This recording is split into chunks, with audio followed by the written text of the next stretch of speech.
I didn't ask you about the weather. Some of my students told me that it's been raining. Is it raining? I don't know. I don't think it's raining. Okay, has it been raining like yesterday? Nope. The day before? Okay, good. Important. You know, weather changes moods. It really affects the mood you're in. At least that's the case.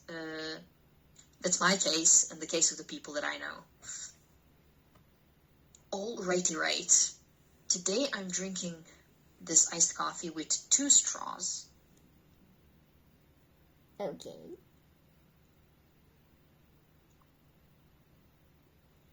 Fun fact. My sister made this. Wow. She used to work as a barista, and she makes extremely great coffees.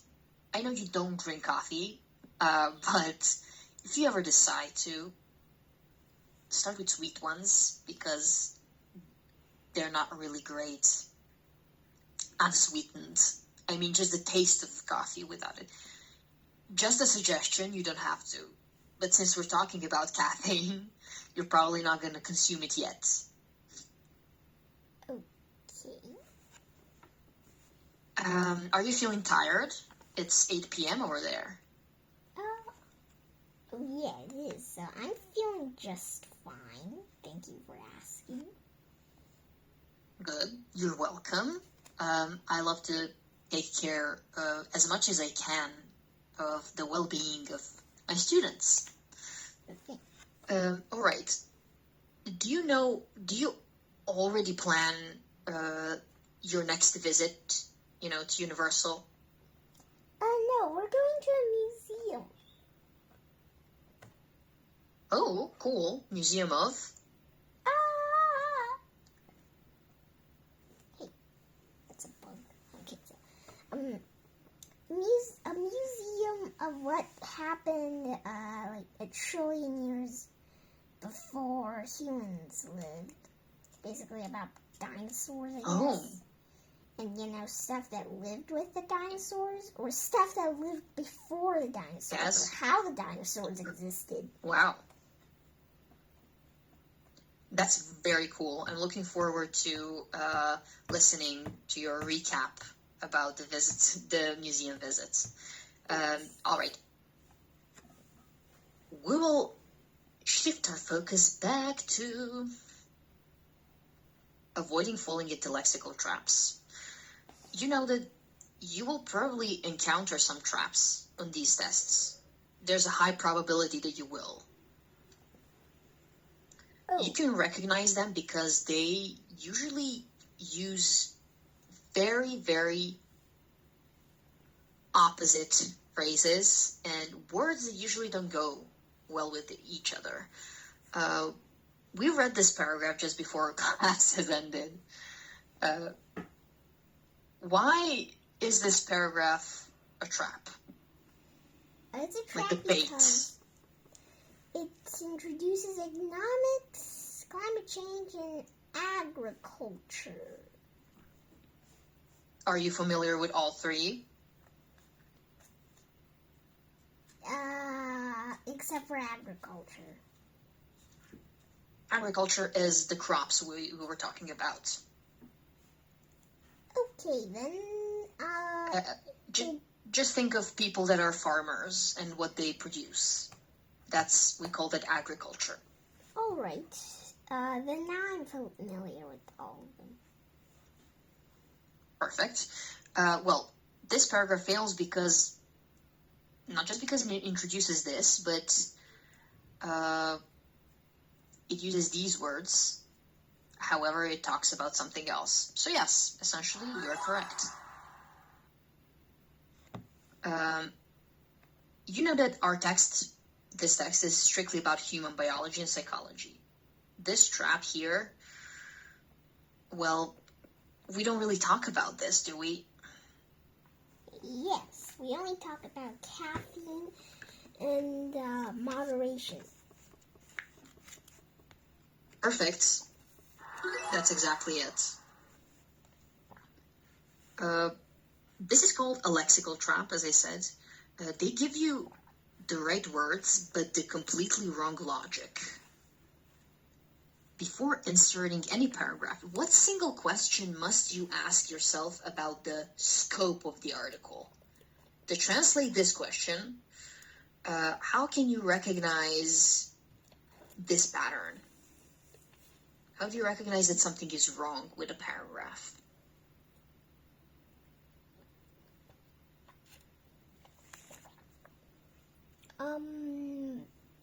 You just need to find what topic they talked about and what topic were not talked about in the previous paragraph. Good. But always remember the thing I told you a while ago. Always look back at the title. If there are some words that steer so far away from the title, these words are probably there to confuse you and bait you into thinking something that you're not supposed to be thinking. So yes, you must always ask yourself exactly what you said. Why are these words here? How are they helping me understand this better? All right. How do test writers distort the intensity of an argument? Well, good question. Lots of important words. Can you read this? Sorry. Oh. Sorry, I was like, oh no, this is on page 17, and then I clicked this, and then I went to 16. Yeah, sorry. Oh, your page up, page down. That's okay. Don't apologize. So yeah, okay. So another common trap is the scope bait. It keeps the same topic, but drastically changes the intensity or the legal content of the argument. Like, for example, because caffeine exhibits characteristics of drug addiction, many governments are now threatening it like legal narcotics. Narcotics, good. Narcotics. Law enforcement and good. Agencies are considering banning energy drinks entirely and setting up rehabilitation centers who consume too much soda. Rehabilitation centers.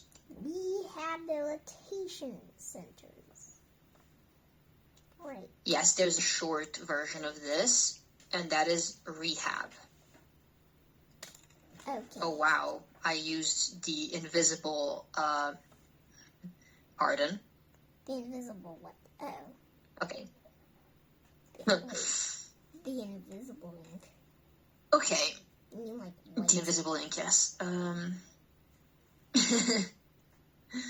Okay, so in this is another trap. We have trap A here, the economics bait, and then we have the illegal narcotics bait.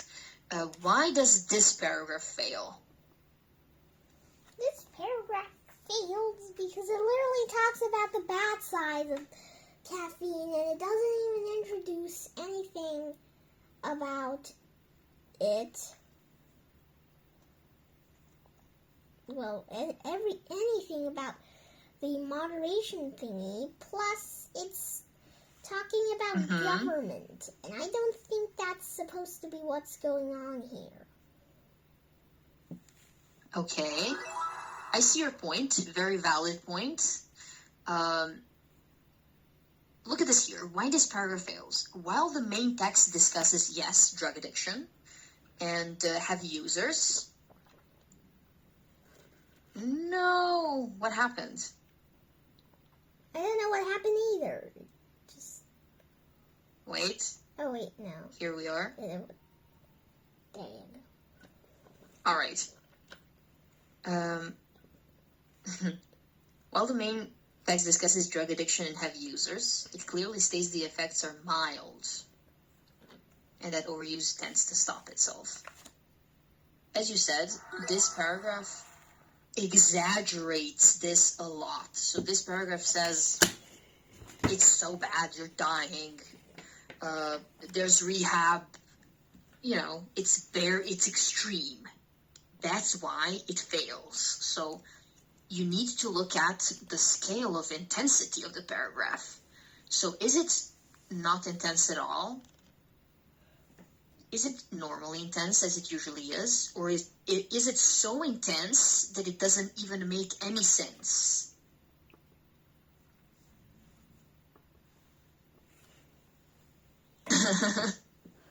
So this is very intense. This paragraph is here. Look at paragraph G again. It says caffeine is rarely abused. Why does the introduction of rehab centers, completely violate the tone established by the medical expert in the text? Long question, I will make it short. Rarely abused rehab centers. Okay. If we have paragraph G, so this is paragraph G, right?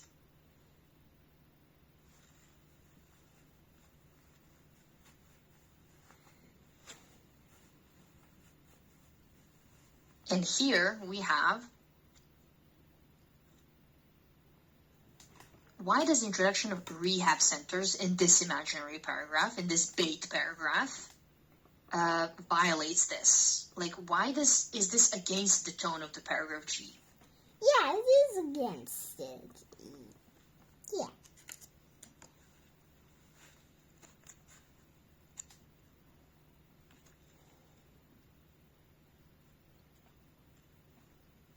Look at this. Rarely abused. Okay. Exactly. So the difference in intensity is very obvious, isn't it? Yes. Okay.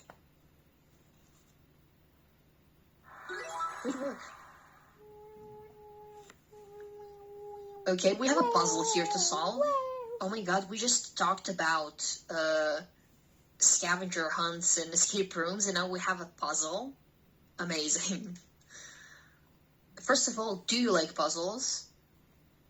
There's a bug on my iPad. Sorry, just stand back for one moment. Where did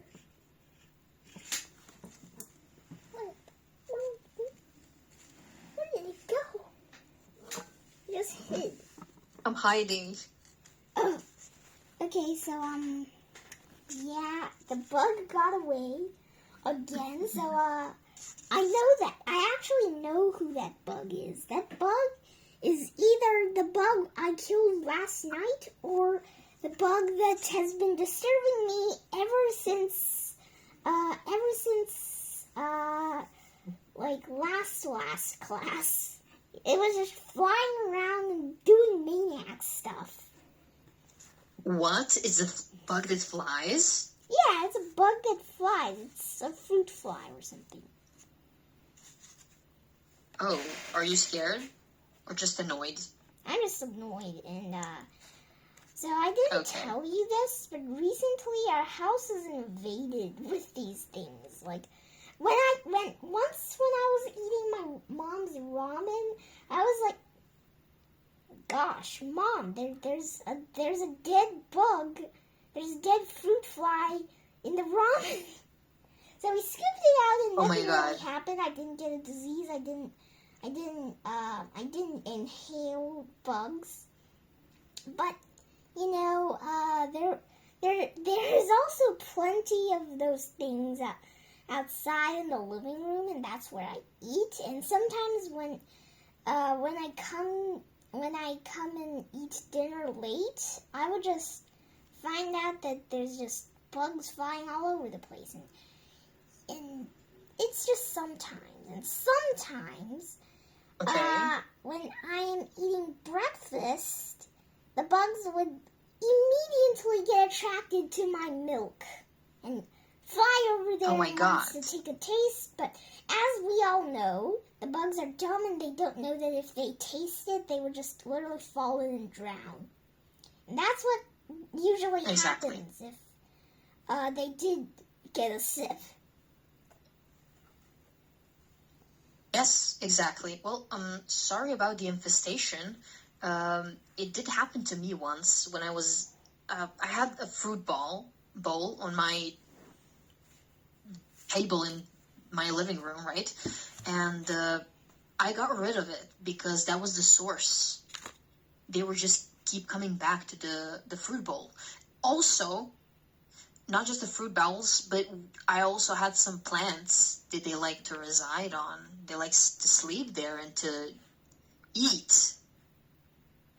So I kind of just basically I asked my mom what to do, and my mom helped. Okay, so I just found out that it's an aphid or aphids. Okay. So yeah, there are aphid infestations. They literally just, I don't even know the source. It's either my turtle, I didn't really give him a name. It's just Turtle or Honey Pie, which I've completely ditched. So recently she has fungus on her shell, but I think my mom said she just came with that when she was at our house. And I don't even know if it's a he or a she. Let's just assume it's a she. And basically, Okay. she has a really dirty tank right now, and we don't know if the source is her tank or it was two plants that did not survive, and we put the seeds in, of course, but they started to have mold on it. My mom threw them away, but there were still a few aphids. So yeah, this is bad, and the one disturbing me has never actually been killed, which is bad too, because Wow, how do you know that? How do you know it's the exact same one? because like the one I murdered in my house a few times, it Oh my looked god. extremely different. The murder. Yeah, so I'm just gonna show you what it looks like, not by picture, but by telling you by words. So Okay. it's kind of like those kind of really dark brownish It's red. very small, right? Yeah, it's small, so brownish red, like this. Yes, I know. Are you disgusted by that? No, it's okay with it. I'm okay with it. So, it's just this brownish red, and it has a pink belly. So, I 100% recognize that it's definitely the one every time. What? Do they look different Yeah, between them? Yeah, some of them are completely black. Some of them look like moths. And I don't even know where the source is. And now there's just a bunch of different types of aphids running all over the place trying to mock me because I cannot find the source. Well, there must be, like, a place where they gather, Usually, if it's an infestation of a home, you probably need to call someone or put some things that repel them. There are lots of things like sprays and traps that you can use to stop them from coming back ever again. But the tricky part is, if you don't know where they're coming from, it's very difficult to get rid of them, Because if you put the right thing, let's call it that way, at the source, it can do wonders. Okay, so right now we are most expecting Hamora's house, which is not going to be expected now because, Hamora, the pretty much old lady hamster now, Mm-hmm. she has a really stinky cage, and so we changed it today, so we just literally bought her a whole new bigger cage, and I think she's impressed. Yeah. And so it's definitely not Hamora's problem now. It might be her food's problem, but not likely because her food was previous. Our house was previously invaded by some type of invade or something. So by Infested. Infested by a bug that lives on rice, which it was Hamora's problem. So we got rid of that type of food, and they never came since that. So I think we got the right source, but now it's aphids, and it's definitely not Hamora's problem if it's still showing up after we changed her home after a few days. And then we were most expecting the turtle and the snail and our fruits, which of course we still don't know. And we thought it might be stinky stuff because sometimes after I pee, I see dead aphids just floating in my pee, and it's kind of disturbing. It's one thing. I didn't want to bother you before. I didn't want to stop you or interrupt you. It's not aphids, it's aphids. Aphids. Okay, thanks for correcting. Good. So. You're welcome. It's this, if it helps, if you know how to read this. Aphids. Okay. Good. So, I guess we're just gonna do something about it, and, something else I need to mention is horribly not as disturbing as the pee thing, but it's still kind of disturbing. So,